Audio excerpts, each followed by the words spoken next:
when I start calling out the positives that I see somebody else doing, somebody else is listening.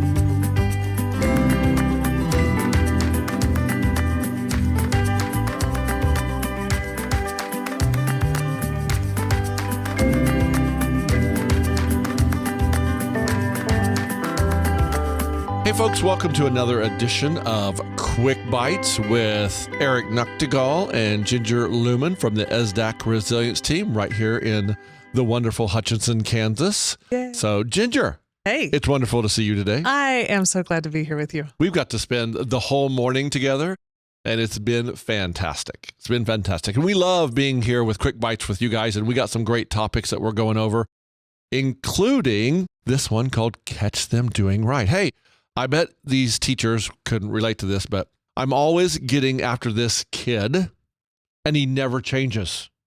Man, I'm just always, and I'm not sure he ever will change. Mm-hmm. Does that happen? The kid's always in trouble. Always in trouble. Right. What are we going to do? Always a pain in my neck. And as I go into these classrooms where teachers are having troubles with the kiddo, and the kiddo's having troubles too, one of the first things I do is I start to see, okay, how are we talking to the kid? And I get it. Gosh, I get it that they can get under our skin and every little thing. I can get that. And I know that if I came to work and every little thing that I did or did not do, my boss was right there on top of me saying some things to me, I wouldn't want to be there at all. And so, we've all heard in teacher school, they talk about the ratio of positive to negative comments. Positive. So, if you give one negative, you want to give how many? Well, the research and the numbers vary, but I'm going to say anywhere from 3 to 5 to 1, typically. Now, I've heard for some kids who come from pretty tough places, maybe have ACEs, that number can even go up to like 6, 7, or 8. So, but I'm going to say, I've always told educators, shoot for your starting baseline at least 3 to 4. Yeah. And move up. So within the past month, I've been in a classroom where the teacher's really struggling with the girl. Come on in and let's just see what's going on. I said, okay. And I sat there and every interaction with the para, every interaction with the teacher was some negative thing. And so I just I was like, oh, so I just started making some tally marks, just information. I'm not getting her. I'm just information. And I was listening real hard for the positives that were coming and none came. And so I just reminded that teacher something she already knew. And she says, oh, yeah, it should be 11 to 1. I was like, oh, 11 to 1. Well. I said, that's a lot. And she said, well, okay. She said, maybe 5 to 1. I said, I would, at this point, would be super happy with a 1 to 1.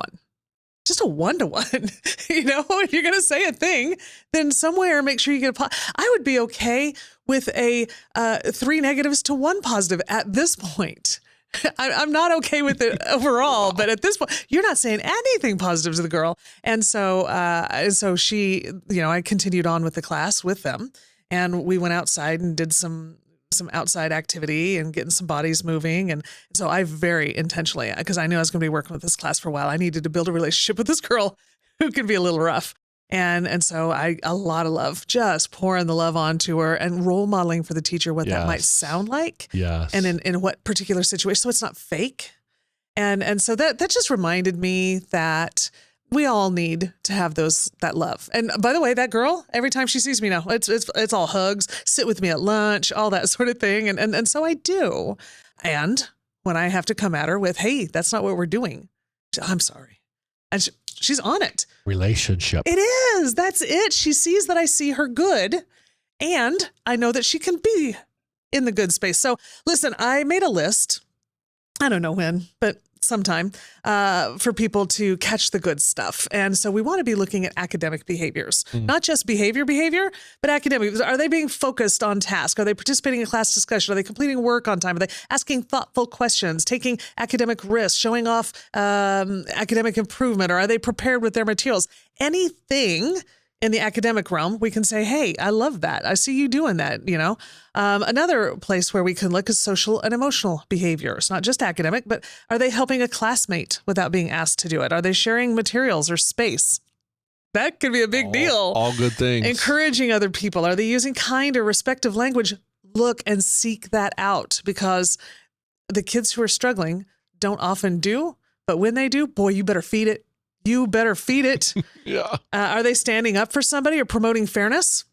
That's a tricky one Because sometimes the kids who get on our nerves are like, that's not fair. And then they're doing it in ways where we're like, hey, knock it off. I'll handle it. But what is the kid actually? They're trying to promote fairness and equality. So how do we say, whoa, I see you doing that.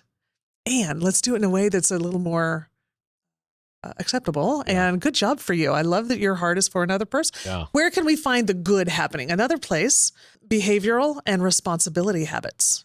Are they being on time, ready to learn? Are they cleaning up after themselves or others? Are they following through with what they said they would do or their responsibilities? Are they transitioning between activities?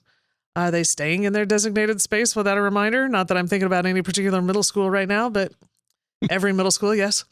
Are they showing any leadership and initiative? So are they including others in activities? Are they leading a group respectfully? Are they reminding peers of expectations in a respectful way rather than shut up, stop yelling? Are they like, hey guys, how do we feed the behavior that we want to see? When we talk about kids' behaviors, I want us to think about those different types: academic, social emotional, leadership, beyond just following the rules. Because there's a bunch of different ways that we can catch kids doing and being the right thing. That's not the right word. I love that list. I love it. I think you should. I didn't even list all of it. 100% share that list, because I think those are all amazing things to look for. And I think they're amazing things to look for because two big things came just really big to my heart there. Are one, a lot of those behavioral things are safe. Yeah. I mean, they're doing expectations, transitions, whatever it is, using safe actions. That's what I hear so often in schools. We have to have safe schools. We have to have safe kids. We have to have safe adults. So that's awesome. And I know you and I were just in some crisis training this morning, and we talked about how connectedness.